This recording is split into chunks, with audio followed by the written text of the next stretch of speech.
Pandemi coronavirus 2019 sampai 2020 atau dikenal sebagai pandemi COVID-19 adalah peristiwa menyebarnya penyakit coronavirus 2019, disingkat sebagai COVID-19, di seluruh dunia. Wabah COVID-19 pertama kali dideteksi di kota Wuhan, Provinsi Hubei, Tiongkok pada bulan Desember 2019 dan ditetapkan sebagai pandemi oleh Organisasi Kesehatan Dunia atau yang disingkat sebagai WHO pada 11 Maret 2020. Kasus positif COVID-19 di Indonesia pertama kali dideteksi pada tanggal 2 Maret 2020, ketika 2 orang terkonfirmasi tertular dari seseorang warga negara Jepang. Pada 9 April, pandemi di Indonesia sudah menyebar ke 34 provinsi, dengan Jawa Timur, DKI Jakarta, dan Sulawesi Selatan sebagai provinsi paling terpapar. Pandemi coronavirus disease atau COVID-19 ini membawa dampak signifikan ke perubahan dunia, mulai dari aspek ekonomi, sosial, hingga kehidupan sehari-hari. Hampir tidak ada yang bisa berkelit dari kemunculan virus COVID-19 ini. Sejak awal Maret 2020, berbagai kebijakan telah dikeluarkan oleh pemerintah pusat dan daerah, mulai dari membatasi hubungan sosial atau social distancing, menghimbau untuk bekerja di rumah atau work from home bagi sebagian besar aparatur sipil negara atau ASN, meniadakan kegiatan ibadah dan meminta masyarakat untuk tetap di rumah, serta mengurangi aktivitas ekonomi di luar rumah.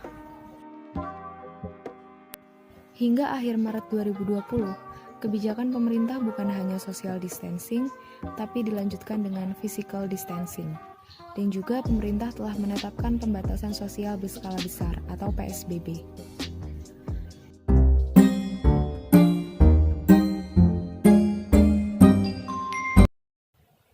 Nah, kali ini aku sudah bersama narasumber aku yang akan aku tanya-tanyain. Dia adalah anak sekolah. Yang sekolah di mana? Perkenalin dulu.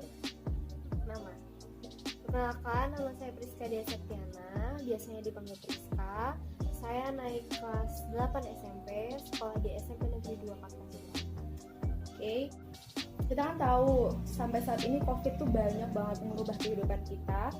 Nah, makanya aku penasaran gimana sih dampak COVID ini merubah kehidupan anak-anak sekolah nih, dari sudut pandang anak sekolah.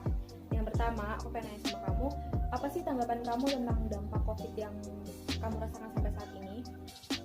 Ya pastinya sangat merugikan banget lah ya. Banyak hal-hal yang mulai berubah, walaupun sekarang kita sudah menduduki di kondisi normal. Tapi kalau aku pribadi sih kan juga belum tahu bakal jadi kayak dulu lagi atau enggak. Oke. Terus apa sih yang buat kamu rugi dari pandemi COVID ini? Kan tadi kan katanya merugikan banget tuh. Nah, itu apa aja sih yang bikin kamu rugi? Kalau dari aspek ekonomi, pastinya uang jajan berkurang. Bahkan nggak berkurang doang, tetapi udah nggak ada. Terus semenjak aku di rumah ini, aku nggak nemuin makanan-makanan yang enak kayak di sekolah-sekolah gitu sih. Biasanya apa aja tuh yang dibeli di sekolah terus di rumah nggak ada?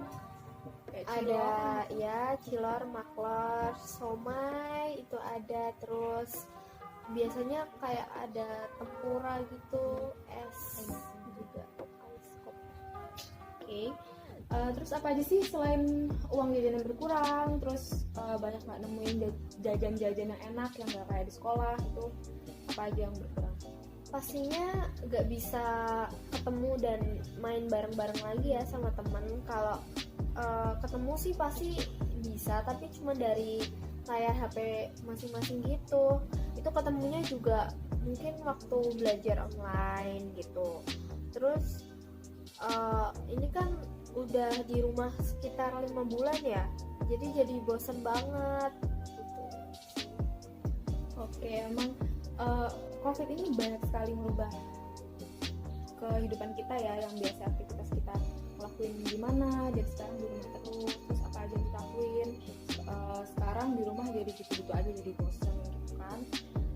Aku juga mau nanya lagi, pas pertama kali dikasih tahu kan, kita kan pertama kali dikasih tahu anak sekolah, anak mahasiswa ataupun anak sekolah itu harus di rumah selama 14 hari. Nah itu apa sih tanggapan kamu atau apa sih yang kamu rasain?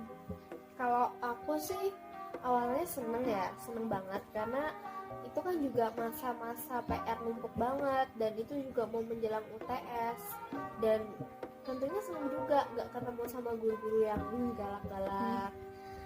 Ya karena waktu itu dikasih tahu kalau kita harus stay at home, jadi UTS-nya diundur sampai waktu kita bisa masuk sekolah lagi. Tapi ternyata sampai sekarang tetap disuruh stay at home dan mau gimana ya UTS-nya harus online, bahkan sampai penilaian akhir semester pun juga online. Oh gitu. Ya sama sih sebenarnya, sama kayak mahasiswa, sama kayak aku pribadi sebagai mahasiswa. Aku juga pertama kali kan disuruh libur kayak semua merata gitu kan 14 hari. Nah awalnya sih senang gitu kan, tapi lama-lama jadi bosen, apalagi kayak nggak setiap hari dapat materi pelajaran gitu juga, tapi ada tugas-tugas dan tugas. Apakah kamu juga kayak gitu? Kayak setiap hari mungkin ada pembelajaran melalui media apa gitu atau cuma tugas-tugas? Enggak sih, cuma tugas aja karena tugas aja sih. Oke. Kita udah selesai nih bahas topik tentang sekolah, tentang pendidikan ini. Nah sekarang kan kita udah masuk normal baru atau new normal. Nah yang lagi heboh ini orang-orang pada sepedaan setiap pagi. Apakah kamu juga termasuk orang yang masuk di dalamnya? Maksudnya ikut-ikut tren gitu sepedaan? Enggak sih, kalau aku pribadi aku enggak ikut kayak gitu karena aku enggak punya sepeda.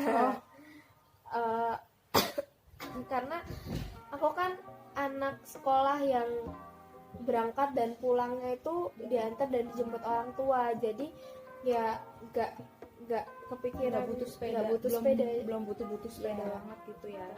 Tapi pengen nggak punya sepeda? Kalau rasa pengen sih pasti ada, karena ngelihat teman-teman ya buat story main sepeda kayak gitu, pasti rasa pengen ada. Tapi kan aku juga lihat ekonomi keluarga lagi turun, jadi kita juga harus tahu itu, kita harus ngertiin itu ya. Oke. Terus juga aku baru ingat nih, kan kita juga dihimbau untuk selain kerja di rumah, belajar di rumah, terus apalagi melakukan aktivitas di rumah. Nah kita juga disuruh ibadah di rumah. Nah aku juga penasaran, kan kamu sebagai umat Nasrani, kalau ke gereja tuh kalau ibadah tuh biasanya harus ke gereja kan. Nah terus sekarang gimana nih, apakah sampai saat ini masih ibadah di rumah atau gereja kamu punya kebijakan-kebijakan yang lain gitu? Kalau gereja aku sih dari pertengahan corona itu gerejanya emang udah sengaja dibuka, tapi yang boleh ke gereja itu hanya orang-orang terbatas, mungkin 1/4 dari orang-orang yang biasanya ke gereja. Kuotanya bahkan, gitu ya. Bahkan lebih dikit, cuman 25 orangan. Nah di situ cara daftarnya, kalau mau ke gereja itu kita harus daftar, kayak kita kan punya grup gereja gitu loh. Nanti grup gerejanya itu ngasih list orang-orang yang mau ke gereja, kita nulis kalau udah terbatas ya kita harus live streaming di YouTube, di Facebook juga bisa. Oke. Baik, mungkin kayaknya cuma segitu aja yang mau aku tanya-tanyain, karena ini juga udah cukup jelas. Terima kasih buat waktunya, udah mau berbincang dan diskusi mungkin ya sama aku hari ini. Kita ketemu di diskusi selanjutnya. Dadah.